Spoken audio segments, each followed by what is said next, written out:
It's important when you get new rotors is, I don't know if you guys can see on this one, it's got a lot of oil on it. And they put oil on it so that the rotor doesn't rust while it's sitting on the shelf. So you want to go ahead and just clean it up with some brake cleaner on both sides. So we're going to spray this up, wipe it down, and get it put on. So let's get to it.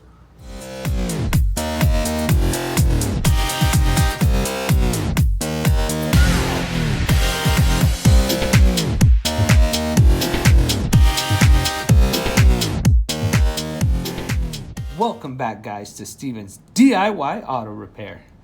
Today, we're here with the 2009 Mitsubishi Lancer. We're going to be doing a rear rotor and brake change today. So, let's get to it. Alright, guys, so we got the rear tire off. And we're going to go ahead and take off this bolt and the one right there. We're going to remove the caliper, remove the brake pads, and then I will bring you guys back and then I'll show you actually how to take off the caliper mount. So those two guide pins are going to be 14 millimeter. So I'll go ahead and bring you guys right back. Okay, guys, so before I completely pull this off, on your top slide pin, guide pin, your brake line is actually attached to the top caliper, or the caliper half, So you actually can't get a socket in here for this. You're gonna have to use an open-ended wrench, and you're gonna have to be careful not to damage your brake line here. So what you're gonna do is just push up and pop it out. Just like that. So, alright then.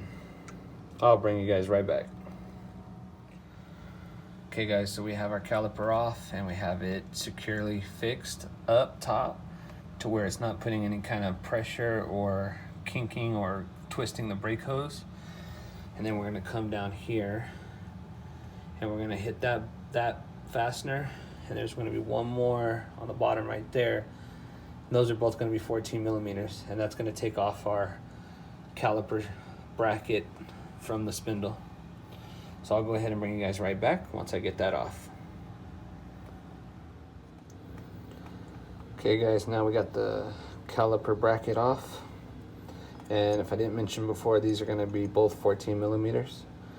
So you just hammer those off, and now we can start taking off our rotor. So let's get to it. Alright, guys, so now we're going to go ahead and take the rotor off. We've already got it loosened. On some rotors, they're going to have like a little screw, maybe one or two here to hold it on. But in our case, we don't have one. So all we have to do is, sometimes it gets stuck, so you're just going to come back here and just give it a couple whacks, and then go ahead and remove it. So there's our old rotor. Here's our parking brake, emergency parking brake shoe, and we're gonna go ahead and just kind of look this over.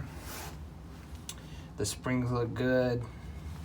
The pad wear is really good. I mean, they're not gonna wear like your normal brakes because you don't use them. They're just the emergency brakes. So we're just going to go ahead and finish inspecting this, make sure everything looks good, and then we're going to give it a nice good cleaning.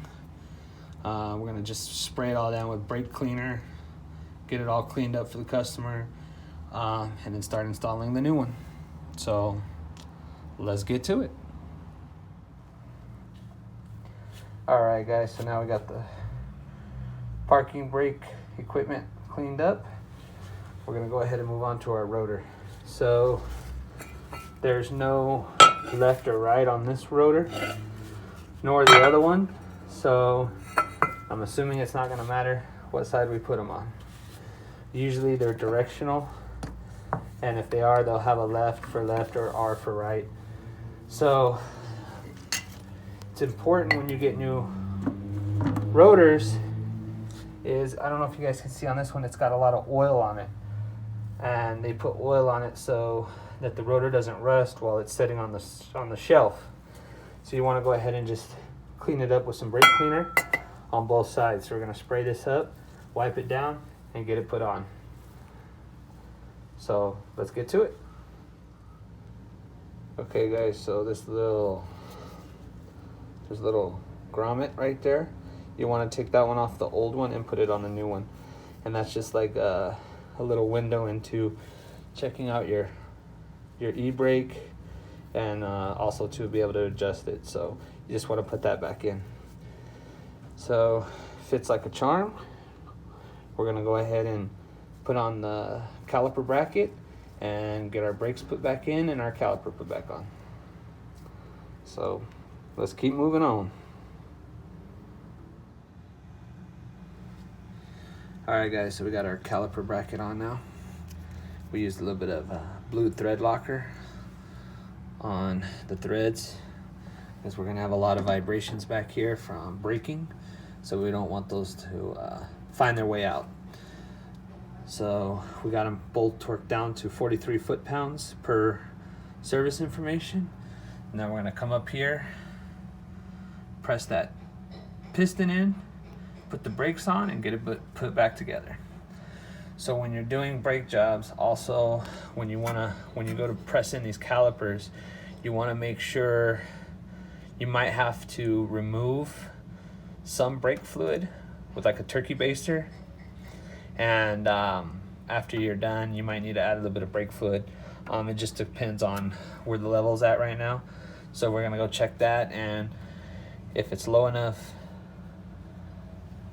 we might just crack open the might just crack open the lid, and just so it's easier to press this in. So we're gonna go ahead and do that now, and then bring you guys back when we're done. Okay guys, so we got the piston pushed back in, got one of the brake pads put on. We have the other one here with grease on the contact points. We have grease on that one. And we have these little retaining clips with a little bit of grease on those. So we're gonna go ahead and put this back together. Okay guys, so we're on our last guide pin. Remember, you want some lubricant on that as well. And we're gonna go ahead and put it in. Okay guys, so we got both guide pins in. And one thing you wanna do, you wanna make sure that your little boot here, as you're turning this in by hand or ratchet, whatever you're doing, that this doesn't start twisting and binding up.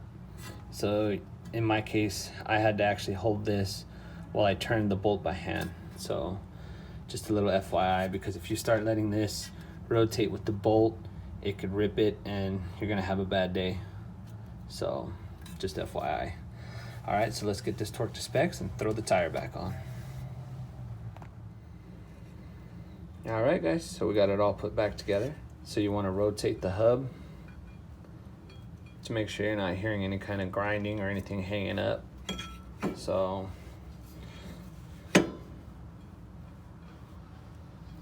yeah, we're good to go. Time to put the wheel on and send it. All right guys, so we got the wheel back on with the lug nuts just snug, because we have the whole rear end up. So we're going to go ahead and do the other side before I drop it and actually torque these to spec. So I'm not going to bring you on the other side because it's exactly the same. So guys, I hope you liked this video. If you guys did, make sure to hit that like button, share the video, watch it over and over. And if you would like to be notified when I put out another video, make sure to hit that bell notification, guys. And as always, subscribe to my channel for more DIY projects and automotive repairs.